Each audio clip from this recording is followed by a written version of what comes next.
மலைகளால் சூழப்பட்ட தேன்மலை என்ற ஒரு சிறிய அழகான கிராமம் இருந்தது. அங்கு சுமார் 80 குடும்பங்கள் மிகவும் ஒற்றுமையாக வாழ்ந்து வந்தன. அந்த கிராமத்தில் எந்தவொரு அத்தியாவசிய வசதிகளும் கிடையாது.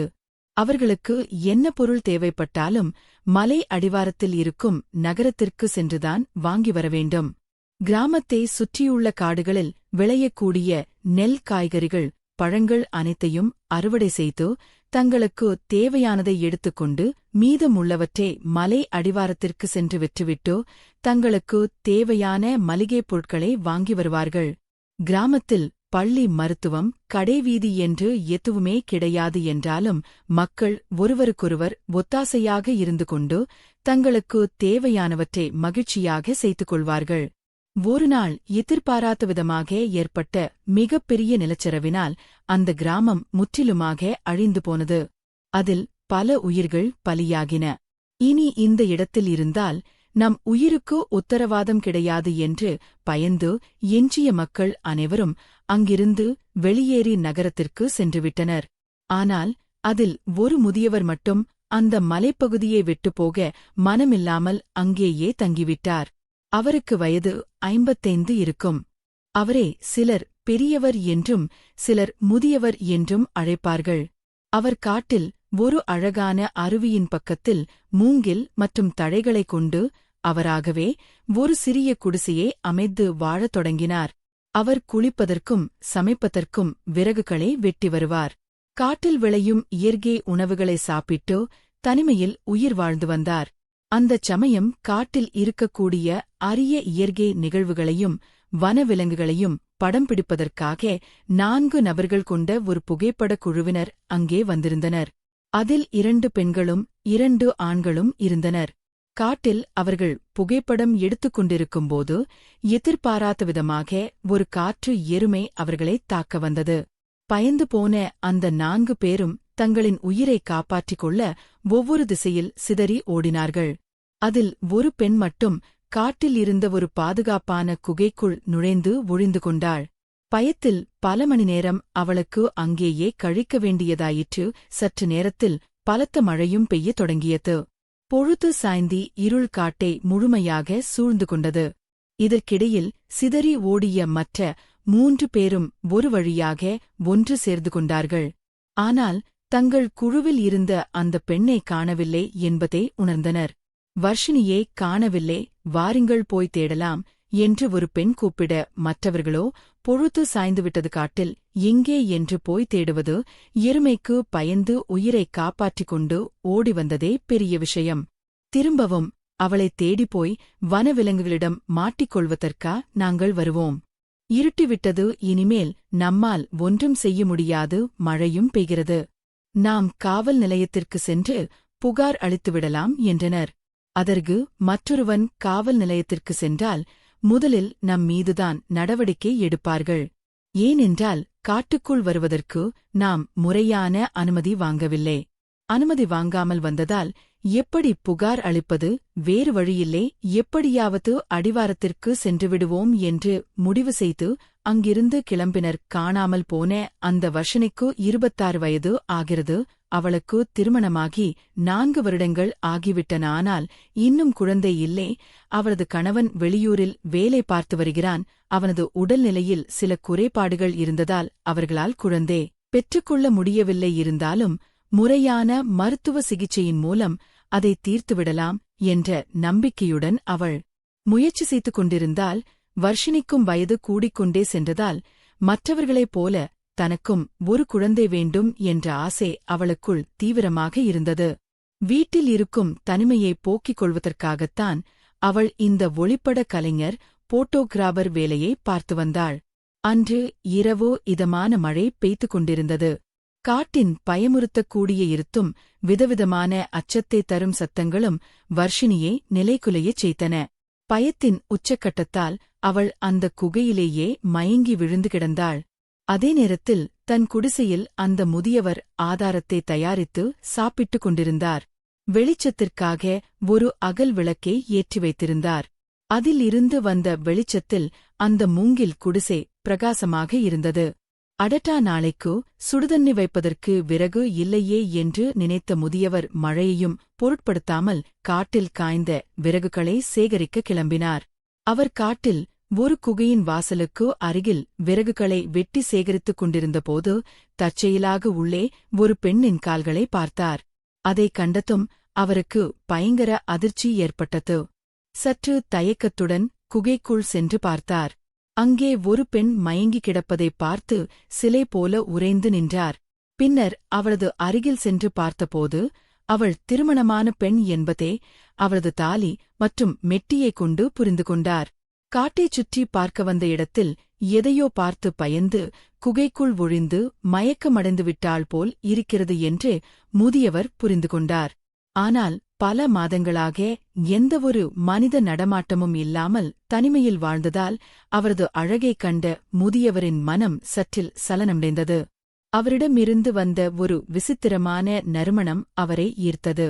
இப்போதைக்கு இவளை தனியாக வெட்டு செல்லக்கூடாது, குடிசைக்கு அழைத்துச் சென்று விடலாம் என்று முடிவு செய்து அவளைத் தூக்கிக் கொண்டு தன் குடிசைக்கு வந்தார். உள்ளே அவளை ஒரு பாயில் படுக்க வைத்துவிட்டு அவளையே பார்த்துக் கொண்டிருந்தார். முதியவரின் எண்ணங்கள் அவரை வேறு உலகத்திற்கு அழைத்துச் சென்றன. அவளது நனைந்த உடைகளை மாற்றிவிடலாமா என்று யோசித்தார். பின்னர் வேண்டாம், உடையை மாற்றினால் அவளுக்கு உடுத்துவதற்கு வேறு ஆடை இல்லையே, காலையில் எழுந்ததும் நம்மை தவறாக புரிந்து கொள்வாள் என்று நினைத்து அவளது மேல் ஒரு போர்வையை போர்த்துவிட்டு அவரும் உறங்க முயன்றார். ஆனால் முதியவருக்கு தூக்கம் வரவில்லை. பல வருடங்களுக்கு முன்னால் தன் இளமை காலத்தில் இருந்த நினைவுகள் அவர் மனதில் ஓடின. தூங்கும் அவளது அழகை பார்த்து கொண்டே இருந்தவர். அவளது அழகை பார்த்து கொண்டே இருந்தவர் இவளுக்கு திருமணமாகிவிட்டதே, மயக்கம் தெளிந்தவுடன் கிளம்பிவிடுவாள். அதற்குள் இவள் நம்முடன் தங்குவதற்கு ஏதாவது ஒரு வழி செய்ய வேண்டும் என்று யோசித்தபடியே கண்களை மூடினார். மறுநாள் அதிகாலை வர்ஷினி கண்விழித்து பார்த்தாள். அது ஏதோ ஒரு மூங்கில் வீடு போல் தெரிந்தது. நேற்று ஒரு குகையில் மயக்கமடைந்த ஜாபகம் மட்டுமே அவளுக்கு இருந்தது. இங்கே எப்படி வந்தோம் என்று நினைத்துக்கொண்டே எழுந்து வெளியே வந்தாள். அப்போதும் மிதமான மழை பெய்து கொண்டிருந்தது. ஒரு ஓரமாக அமர்ந்து அந்த முதியவர் குளிப்பதற்காக சுடுதண்ணீர் வைத்துக் கொண்டிருந்தார். அவள் பயத்துடன் அருகில் சென்று, யாரையா நீங்கள் என்று கேட்க அவர் நேற்று இரவு நடந்த விஷயங்கள் அனைத்தையும் கூறினார். மழையில் ஏமா நிற்கிறாய், உள்ளே வா என்று அழைத்துச் சென்று மலை பிரதேசத்தின் குளிர்ச்சிக்கு இதமாக அவர் தயாரித்து வைத்திருந்த சூடான மூலிகை சாறு சூப் ஒன்றே அவளுக்கு கொடுத்தார்.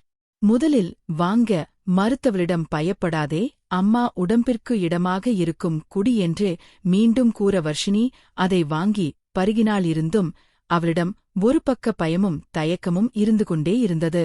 பயப்படாதே அம்மா, நான் இந்த தேன்மலையில்தான் தனிமையில் வாழ்ந்து வருகிறேன். நேற்று இரவு நேரத்தில் தனியாக குகைக்குள் மயங்கி கிடந்தாய், அதனால்தான் காப்பாற்றி என் வீட்டிற்கு தூக்கி வந்தேன் என்றார். வர்ஷினிக்கு அந்த அமைதியான காடும் சூழ்நிலையும் மிகவும் பிடித்துவிட்டது. அது மட்டுமில்லாமல் வர்ஷினிக்கு அவரது இளமை காலத்திலிருந்தே வயதில் மூத்த முதிர்ந்த ஆண்களைக் கண்டால் ஒருவித ஈர்ப்பும் ஆசையும் ஏற்படுவது வழக்கம். தனிமையில் இருந்த இந்த முதியவரை பார்த்தவுடன் அவளுக்குள் மர்மமான ஆசைகள் துளிர்விடத் தொடங்கின. அவர் வேலை பார்க்கும் அழகே தயக்கத்துடன் பார்த்துக் கொண்டிருந்தாள். ஒரு இளைஞனை திருமணம் செய்தும் அவனால் எனக்கு ஒரு புதிய உயிரை கொடுக்க முடியவில்லையே, வாழ்க்கையில் பெரும் ஏமாற்றத்தை அனுபவித்துக் கொண்டிருக்கிறேன் என்று அவள் மனதிற்குள் நினைத்துக் கொண்டிருந்தாள். அப்போது முதியவர் அவள் அருகில் வந்து, உன் பெயர் என்னம்மா என்று பேசத் தொடங்கினார். அவரது கம்பீரமான தோற்றமும் பேசும் வார்த்தைகளும் அவளைக் கவர அவள் அவருக்கு அடங்கி பதிலளித்தாள். உங்கள் பெயர் என்ன என்று அவள் கேட்க, என்னை யாரும் பெயர் வைத்தெல்லாம் கூப்பிட்டதில்லே அம்மா. ஒரு சிலர் பெரியவர் என்பார்கள், சிலர் முதியவர் என்பார்கள். உனக்கு எப்படி பிடிக்கிறதோ அப்படி அழைத்துக்கொள் என்றார். அவரே முதியவரே என்று அழைக்க அவரது மனம் இயங்கியது. இருவரும் நேருக்கு நேர் பார்த்து கொள்ளாமல் ரகசியமாக ஒருவரை ஒருவர் நோட்டமிட்டுக் கொண்டனர். அவளை நெருங்க வேண்டும் என்று அவரது மனதிற்குள்ளும் ஆசைகள் துடித்தன. உனக்கு எத்தனை குழந்தைகள் அம்மா என்று முதியவர் கேட்க, எனக்கு குழந்தை இல்லை என்றாள். ஏன் இப்பொழுதுதான் திருமணம் ஆச்சா என்று அவர் கேட்கையில்லை. திருமணமாகி 4 வருடங்கள் ஆகிவிட்டன என்றாள். முதியவர் சிறிது நேரம் யோசித்துவிட்டு, உனக்கு உடம்பில் ஏதேனும் குறைபாடு இருக்கிறதா என்றார். எனக்கு எதுவும் இல்லே, என் கணவரின் உடலில்தான் பிரச்சனை இருக்கிறது. மருத்துவமனையில் சிகிச்சை எடுத்துக் கொண்டிருக்கிறார் என்றாள். நீ இவ்வளவோ அழகாக இருக்கிறாய், உனக்கா கடவுள் இப்படி ஒரு தண்டனையை கொடுத்திருக்கிறான்? குழந்தை பெற்றுக்கொள்ள வேண்டும் என்ற ஆசை உனக்கு இல்லையா என்று முதியவர் கேட்க, அவரது வார்த்தைகள் அவரது பலவீனத்தை தூண்டின. காட்டில் ஒரு தனிமையான வீடு. காலை பொழுதின் குளிர்ந்த காற்று, மிதமான மழைச்சாரல். முதியவர் பேச பேச அவளுக்கு ஏதோ ஒரு புதிய உலகத்திற்கு செல்வது போல தோன்றியது. அவளது மனதில் படபடப்பும் வெட்கமும் எழத் தொடங்கியது. அவரது பார்வை தன்னை ஆக்கிரமிப்பதைப் போல உணர்ந்தாள். சட்டென்று எழுந்து குடிசேன் உள்ளே சென்றாள். உள்ளே இருந்து இருட்டும் அவளது மனப்படபடப்பும் அவளை என்னவோ செய்தன. இப்படி ஒரு தனிமையில் ஒரு முதிர்ந்த மனிதனுடன் இருக்கும் வாய்ப்பு எனக்கு கிடைத்திருக்கிறது. இவர் நம்மை ஏதேனும் செய்துவிட்டால் என்ன என்ற கேள்விகள் வந்தாலும் அவளது மனதின் ஒரு ஓரத்தில் அவருடன் இங்கேயே தங்கிவிட்டால் என்ன என்று தோன்றியது. அந்த சமயம் இருட்டாக இருந்த அந்த இடத்தில், அதன் விளக்கின் வெளிச்சத்தில் ஒரு நிழல் அவள் மீது விழுந்தது. அது அந்த முதியவர்தான் என்பதை உணர்ந்து அவள் திரும்பி பார்க்க, அவர் தயாராக இருப்பதை அவரது கண்கள் புரிந்து கொண்டன. அவர் நெருங்கி வர அவரது கைகள் நடுங்கத் தொடங்கின. முகம் சிவந்து உதடுகளில் வார்த்தைகள் இன்றி தவித்தாள். முதியவர் மிக அருகில் வந்து அவரது இரு கைகளையும் பற்றிக்கொள்ள அவரது மூச்சு காற்று சூடாக மாறியது. இதயத் துடிப்பு அதிகரித்தது. அவளது சிவந்த முகத்தை பார்த்த முதியவர் தவித்துப் போனார். அவளையும் அறியாமல் அவளது உதடுகள் பிரிந்து, முதியவரே, எனக்கு ஒரு குழந்தை தேவை, அதை உங்களால் கொடுக்க முடியுமா என்று வார்த்தைகள் வெளிவந்தன. உனக்கு என்ன தேவை என்பதே எனக்கு தெரியும். அதை என்னால் கண்டிப்பாக கொடுக்க முடியும் என்று கூறிக்கொண்டே அவரது கைகள் அவரது கன்னங்களில் பதிந்தன. தன் பல நாள் கனவு நனவாகப் போகிறது என்று அவளுக்கு மிகப்பெரிய ஆனந்தம் ஏற்பட்டது. முதல் முறையாக ஒரு முதிர்ந்த மனிதனின் கைகள் அவளைப் பற்றிக்கொள்ள அவளுக்கு ஒரு புதிய அனுபவம் கிடைத்தது. அவர்களின் நெருக்கம் மேலும் அதிகரித்தது. அவரது விருப்பம் அவளை முழுமையாக சூழ்ந்து கொண்டது. அவரிடமிருந்து ஒரு புதிய பிணைப்பை அவள் பெற்றுக்கொண்டாள். அடட்டா, இவ்வளவு நேரம் இப்படியா என்று வியப்புடன் அவசரப்பட்ட அவரிடம், இது ஆரம்பம்தான், சிறிது நேரம் ஓய்வெடுத்துவிட்டு மீண்டும் தொடரலாம் என்றார் அவர். இன்னும் சில மாதங்களில்தான் நினைத்தது கிடைத்துவிடும் என்ற நம்பிக்கை அவளுக்குள் வந்தது. இந்த அழகிய காடு, அமைதியான குடிசை, தூய்மையான காற்று, அருவி, தண்ணீர் என எந்தவொரு தொந்தரவும் இல்லாத இந்த வாழ்க்கை அவளுக்கு பிடித்துவிட்டது. அனைத்திற்கும் மேலாக எனக்கு பிடித்தது போல் அனைத்து சந்தோஷத்தையும் அள்ளித்தரும் என் முதியவர் இருக்கிறார். இது போதும், நான் இங்கேயே இருந்து விடுகிறேன் என்று கூறினாள். நீ நினைப்பது சரிதான், நான் உன்னை நன்றாக பார்த்துக்கொள்வேன் என்று அவரும் கூறினார். வர்ஷினியும் அவருடனே காட்டில் வாழ்ந்துவிடலாம் என்று முடிவு செய்து அங்கேயே தங்கிவிட்டார். அவர்கள் ஒருவரை ஒருவர் முழுமையாக நம்பத் தொடங்கினர். நண்பர்களே, வாழ்க்கையில் சில நேரங்களில் தனிமையும் ஏமாற்றங்களும் மனிதரின் மனதை தவறான முடிவுகளுக்கு இழுத்துச் செல்லலாம். ஒரு கணநேர உணர்ச்சியால் எடுக்கப்படும் முடிவுகள் வாழ்நாள் முழுவதும் தாக்கத்தை ஏற்படுத்தக்கூடும். உண்மையான அன்பு என்பது தற்காலிக ஆசையில் இல்லை, அது ஒருவரை ஒருவர் புரிந்துகொள்வதிலும் நம்பிக்கையிலும் பொறுப்பிலும்தான் இருக்கிறது. வர்ஷினியின் வாழ்க்கையில் நடந்த இந்த சம்பவம் மனித மனம் எவ்வளவு பலவீனமாக மாறக்கூடும் என்பதையும், எந்த சூழ்நிலையிலும் சரியான பாதையை தேர்வு செய்வது எவ்வளவு முக்கியம் என்பதையும் நமக்கு நினைவூட்டுகிறது. நமது வாழ்க்கையில் எத்தனை கஷ்டங்கள் வந்தாலும் பொறுமையையும் தார்மீக நம்பிக்கையையும் கைவிடக்கூடாது. ஒரு தவறான முடிவு சில நிமிட சந்தோஷத்தை தரலாம், ஆனால் சரியான முடிவுதான் வாழ்நாள் முழுமைக்குமான நிம்மதியே தரும். இந்த கதை உங்களுக்கு பிடித்திருந்தால் லைக் பண்ணுங்க. இதுபோன்ற சுவாரஸ்யமான கதைகளை காண நம்ம சேனலை சப்ஸ்கிரைப் பண்ணுங்க. மறக்காமல் பெல் பட்டனையும் கிளிக் பண்ணிக்கோங்க. இதுபோன்ற சம்பவங்கள் உங்களது வாழ்க்கையிலோ அல்லது உங்களுக்கு தெரிந்தவர்களின் வாழ்க்கையிலோ நடந்திருந்தால் அதை கீழே கமெண்டில் என்னோடு பகிர்ந்து கொள்ளுங்கள். நன்